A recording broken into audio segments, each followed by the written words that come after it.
పరం శాంతి. విష్ణులోకం చాలా పెద్దది. క్రింద 7 లోకాలు కలిపితే టోటల్గా ఎంత స్పేస్ ఉంటుందో విష్ణులోకం ఒక్కటే అంత స్పేస్ ఉంటుంది. ఆత్మ వైకుంఠంలో విష్ణువుని దర్శించి పరమానందం పొందుతుంది. వైకుంఠంలో పరమసుఖం అనుభవం అవుతుంది. ఆత్మ పరమసుఖం వల్ల కూడా విసుగు చెందుతుంది.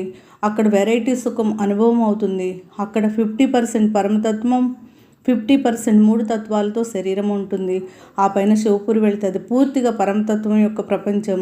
అక్కడ శివశక్తులను దర్శించుకుని ఉపాసన చేస్తారు. అక్కడి నుండి పైకి వెళ్ళడానికైతే పురుషార్థం చేయాల్సి ఉంటుంది. ఆకారి రూపంలో ఉన్న శివశక్తులను అక్కడ కూడా ఉపాసన చేసి అక్కడి నుండి పరంధామం వెళ్ళిపోతుంది.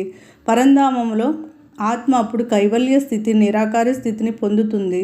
ఆత్మకప్పుడు స్థూల, సూక్ష్మ, కారణ, మహాకారణ శరీరం, ఎటువంటి శరీరం ఉండదు. శరీరం అంటేనే కర్మబంధం. మన బాపూజీ తెలుగు ఛానల్ సబ్స్క్రైబ్ చేయండి.